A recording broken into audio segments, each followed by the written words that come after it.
ಪ್ರಸಿದ್ಧ ಹವ್ಯಾಸಿ ಯಕ್ಷಗಾನ ಭಾಗವತ ಸಂಪಿಗೆ ಮಾಧವ ಆಚಾರ್ ಅವರು ಇಂದು ನಿಧನ ಹೊಂದಿದರು. ಅವರಿಗೆ 60 ವರ್ಷ ವಯಸ್ಸಾಗಿತ್ತು. ಮೃತರು ಪತ್ನಿ ಮತ್ತು ಇಬ್ಬರು ಪುತ್ರರನ್ನ ಅಗಲಿದ್ದಾರೆ.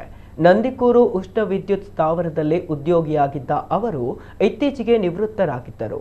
ಮೂಡಬಿದ್ರೆ ಹಾಗೂ ಸುತ್ತಮುತ್ತ ಜರುಗುವ ಎಲ್ಲ ವಾರದ ಕೂಟಗಳಲ್ಲಿ ಮತ್ತು ಹವ್ಯಾಸಿ ತಾಳಮದ್ದಳೆಗಳಲ್ಲಿ ಭಾಗವತರಾಗಿ ಅವರು ಸಹಕರಿಸ್ತಾ ಇದ್ರು.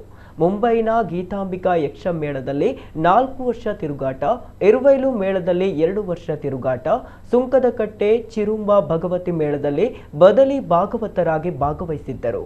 ಮೂಡಬಿದ್ರೆ ಪರಿಸರದ ಯಕ್ಷ ಸಂಗಮ, ಯಕ್ಷೋತ್ಥಾನ, ಯಕ್ಷದೇವ ಮಿತ್ರ ಕಲಾ ಮಂಡಳಿ, ಯಕ್ಷ ಚೈತನ್ಯ, ಆಮ್ನಾಯ ಯಕ್ಷ ಬಳಗ, ಯಕ್ಷೋಪಸನಂ ಮುಂತಾದ ಯಕ್ಷಗಾನ ಸಂಘಟನೆಗಳಲ್ಲಿ ಭಾಗವತರಾಗಿ ಮೂಡಬಿದ್ರೆ ತಾಲೂಕಿನ ಎಲ್ಲ ಹವ್ಯಾಸಿ ಕಲಾವಿದರ ತಾಳಮದ್ದಳೆ ಕೂಟಗಳಲ್ಲಿ ಭಾಗವತರಾಗಿ ವಾರ್ಷಿಕ ದೊಡ್ಡ ಕಾರ್ಯಕ್ರಮಗಳ ಕೂಟಗಳಲ್ಲಿ ಮೊದಲ ಭಾಗದ ಭಾಗವತರಾಗಿ ಕಾರ್ಯನಿರ್ವಹಿಸ್ತಾ ಇದ್ರು. ಎಲ್ಲ ಹಿರಿಯ ಕಲಾವಿದರಿಂದ ಪ್ರಶಂಸೆಯನ್ನ ಪಡೆದಿದ್ದರು. ವಿಶೇಷವಾಗಿ ಬಲಿಪ ಶೈಲಿ ಮತ್ತು ಕಡತೋಕ ಶೈಲಿಯಲ್ಲಿ ಹಾಡುತ್ತಿದ್ದರು. ತನ್ನದೇ ಸ್ವಂತ ಶೈಲಿಯಲ್ಲೂ ಜನಪ್ರಿಯರಾಗಿದ್ದರು.